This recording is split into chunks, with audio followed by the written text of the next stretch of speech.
25နှစ်တိုင်တန်ဖိုးထားတဲ့ကိုယ်စားလှယ်ကြီးများနဲ့အတူတကွဝိဇာရမိသားစုဝင်များအားလုံးပျော်ရွှင်ခြင်းအောင်မြင်ခြင်းကြွယ်ဝခြင်းများရရှိပိုင်ဆိုင်နိုင်ကြပါစေကြောင်းဆန္ဒပြုရင်း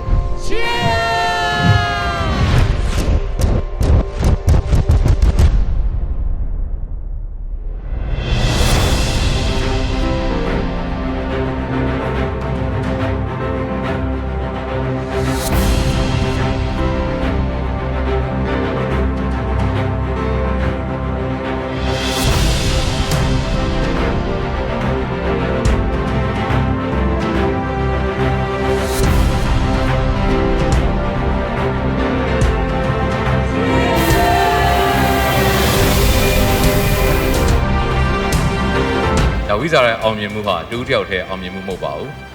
ဒါအားလုံးရဲ့ team work ဖြစ်ပါတယ်အားလုံးဝိုင်းပြီးတော့ကြိုးစားခဲ့လို့ခုလိုအောင်မြင်ပြီးတော့25နှစ်တာကျွန်တော်တို့တည်တံ့ခဲ့ပြီးတော့အောင်မြင်မှုရရှိခဲ့တာဖြစ်ပါတယ်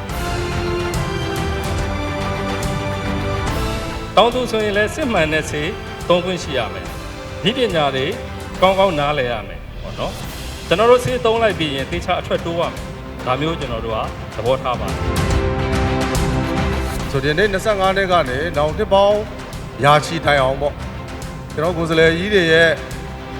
generation အသစ်တွေနဲ့ဆက်ပြီးတော့ပို့အောင်မြင်အောင်လက်တွဲဆောင်ရွက်သွားမယ်လို့ပြောကြရတဲ့ဒီကုန်းချုပ်ရပါတော့ခင်ဗျာ